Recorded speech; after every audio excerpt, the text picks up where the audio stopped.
안녕하세요. BIO 성형외과 홍성표입니다. 오늘은 쌍꺼풀 재수술을 할 때 눈이 덜 감기는 토환이 생길 수 있는 경우에 대하여 말씀드리겠습니다. 눈을 감았을 때 눈이 완전히 감기지 않아서 안에 눈동자가 보이는 상태를 토환이라고 합니다. 이 토환은 수술을 한 적이 없는 눈, 즉 선천적으로 생길 수 있습니다. 그리고 수술 전에는 토환이 없었으나 수술 후에 예기치 못하게 토환이 생기는 경우도 있습니다. 또 쌍꺼풀 재수술 후 토환은 있지만 눈이 더 예뻐지기를 원해서 재수술을 받으러 오는 경우도 있습니다. 눈 수술 후 토환이 생기면 여러 증상이 생기게 됩니다. 우선 눈이 덜 감기는 상태가 되므로 안구 건조증이 생기게 되고요. 그래서 눈이 시리고 눈물이 많이 나고 눈이 건조하다는 느낌이 들거나 눈이 빡빡하다는 증상이 생기게 됩니다. 그리고 눈에 뜨이는 토환이 없는 상태에서도 눈 감는 기능이 약해지기 때문에 또 다음과 같은 증상이 생기게 됩니다. 가장 많은 증상은 눈을 감고 있을 때 눈꺼풀이 떨리는 증상이며 이 증상이 제일 먼저 생기는 것 같습니다. 심해지면 뺨이 떨리는 증상도 생길 수 있습니다. 시력이 변했다고 하는 경우도 있고 불빛에 예민해지고 미간을 찡그리며 눈을 쪼임 증상이 있다고 하는 경우도 있습니다. 수술 후 토환이 생기는 정도 그리고 눈 감는 기능이 약해져서 생기는 증상의 정도는 개인별로 차이가 많은 것 같습니다. 우선 수술 후 토환은 생기지 않았는데 눈 감는 힘이 약해서 생기는 증상이 나타나는 경우도 있고 토환과 증상이 생겼지만 시간이 지나면서 저절로 좋아지는 경우도 있고 시간이 지나면서 눈은 잘 감기게 되었지만 증상이 남는 경우도 있습니다. 그리고 수술 전부터 토환이 있던 눈은 수술 후 토환이 조금 더 심해져도 증상은 크게 나빠지지 않는 경우가 대부분입니다. 그래서 수술 전에 토환이 있는지 아니면 눈 감는 힘에 이상이 있는지 잘 파악을 하고 수술 방법이나 수술 범위 등을 정해야 합니다. 또 태어날 때부터 눈이 덜 감기는 경우가 30% 정도라는 논문도 있고 이 사진의 경우처럼 토환이 없어 보이지만 자세히 보면 토환이 있는 경우입니다. 그리고 이런 환자들은 대부분 본인의 눈이 덜 감긴다는 사실을 모르는 경우가 대부분입니다. 그리고 윗눈꺼풀 수술뿐만 아니라 아랫눈꺼풀 수술이나 뒤트임 수술 후에도 눈 감는 힘이 약해지거나 토환이 생길 수 있습니다. 그래서 수술 전에 윗눈꺼풀만 아니라 아랫눈꺼풀이나 눈꼬리 부위에 이상이 있는 경우에는 재수술 후 토환이 생길 가능성이 많기 때문에 재수술 범위를 줄여줘야 부작용을 예방할 수 있습니다. 눈을 감을 때 눈을 감게 만들어주는 가장 중요한 구조물은 눈을 덮고 있는 안윤근이며 이 안윤근 중 속눈썹 근처의 근육이 눈을 감는데 가장 중요한 부위입니다. 쌍꺼풀 재수술을 하면 눈 감는데 중요한 역할을 하는 속눈썹 근처의 안윤근을 건드려야 하기 때문에 눈 감는 기능이 점점 약해지게 되는 겁니다. 그러면 재수술 방법 중 안윤근이 손상이 심해서 눈 감는 기능이 약해질 수 있는 수술 방법, 즉 수술 후 토환이 생길 가능성이 있는 수술 방법에 대하여 말씀드리겠습니다. 첫 번째로 눈 수술을 여러 번 반복해서 시행하면 할수록 안윤근 중 중요한 부위인 그림의 A 부분을 건드리기 때문에 눈 감는 기능이 약해지고요. 그리고 처진 피부를 잘라내는 경우는 라인 위의 B 부분을 절제하기 때문에 눈 감는 기능이 많이 약해지지는 않지만 약해질 수 있습니다. 다음은 속눈썹 부위의 안윤근, 즉 그림의 A 부위를 건드리는 수술 방법으로 눈 감는 기능이 많이 약해질 수 있는 경우입니다.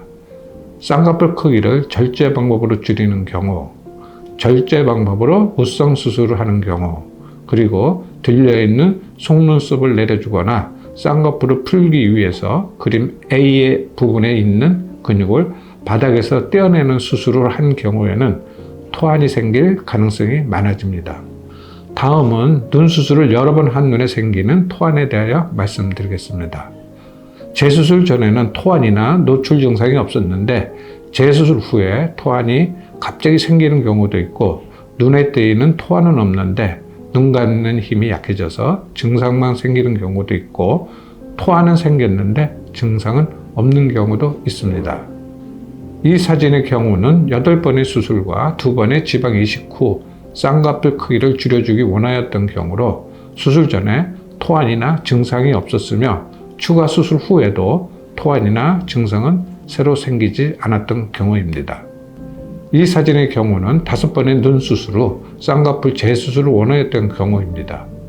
수술 전에 토안이나 증상은 없었으며 쌍꺼풀 크기를 줄이는 수술을 하고 나서 토안이 정도는 수술 전과 차이가 없었으나 눈 감는 힘이 약해져서 생기는 증상, 안구건조증, 눈 당김 증상이 나타났던 경우입니다.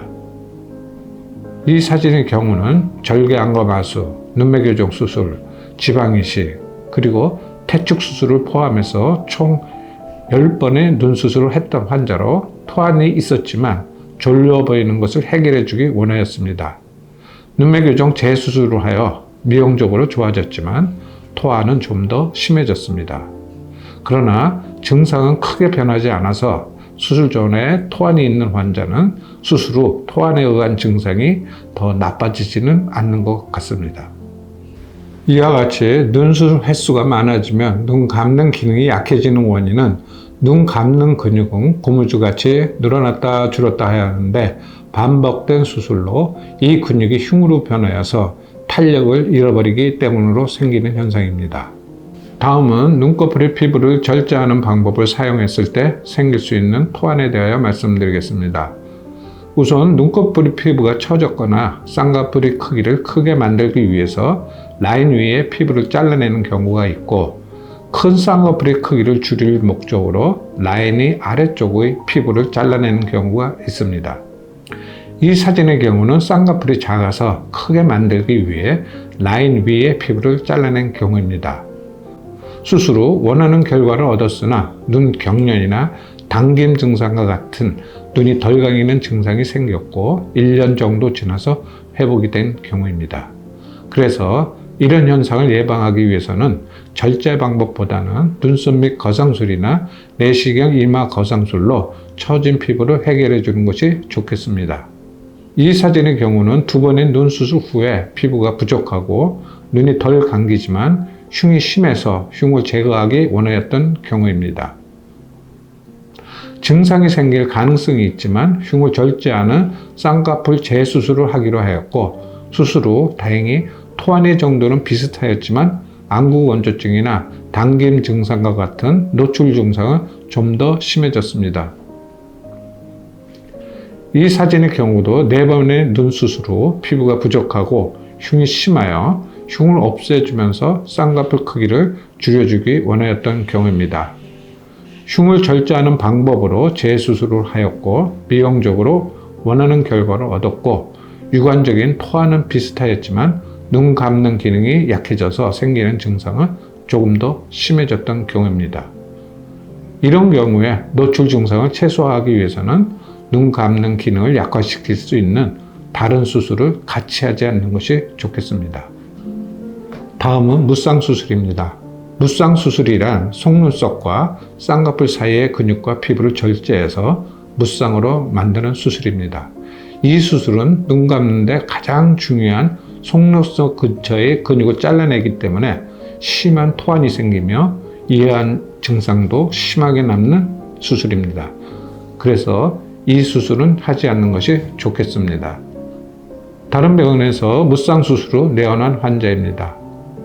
피부에 여유가 있고 안검하수도 저교정 상태인데 심한 토안이 생긴 원인은 눈 감는데 제일 중요한 근육을 잘라내서 생긴 결과입니다. 다음은 들린 속눈썹을 내리는 수술을 한 경우에도 토안이 생길 수 있는데 이에 대하여 말씀드리겠습니다.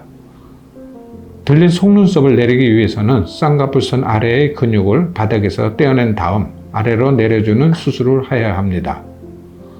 쌍꺼풀 푸는 수술도 같은 방법을 사용하는데요. 이러면 수술 후에 근육 힘이 약해져서 토안이 생길 수 있습니다. 이 수술을 하면 이 사진의 경우처럼 들린 속눈썹이 내려가고 라인도 예쁘게 변하게 됩니다. 그러나 눈 감는 힘이 약해져서 한 달까지는 심한 토환이 생깁니다. 이후 근육의 힘이 돌아오면서 3달 정도면 원래 정도로 회복이 됩니다. 이 사진의 경우는 4번의 눈 수술을 하고 쌍꺼풀 크기를 줄이고 흉을 제거하고 들린 속눈썹을 내려주기 원하였던 환자로서 흉을 제거하면서 들린 속눈썹을 내려주었습니다. 토환은 수술 후에 심해지지 않았지만 눈 감는 힘이 약해져서 생기는 빗번짐이나 당김 증상 등은 남았습니다. 그래서 이런 경우에는 속눈썹을 내리는 수술을 좀 보존적으로 시행하고 눈 감는 기능을 약화시킬 수 있는 다른 수술을 같이 하지 않는 것이 좋겠습니다. 다음은 쌍꺼풀 푸는 수술로 생기는 토환입니다. 앞에서 속눈썹 내리는 수술과 수술 방법은 동일합니다. 그래서 수술 후 토환이 생길 수 있어 이 수술은 가능하면 피하고 두 줄 따기 방법으로 속꺼풀을 만들어주는 것이 안전하겠습니다. 오늘 드린 내용을 정리해보면 눈 재수술 시에 눈 감는 근육의 힘이 약해져서 토환이 생기는 경우가 있습니다.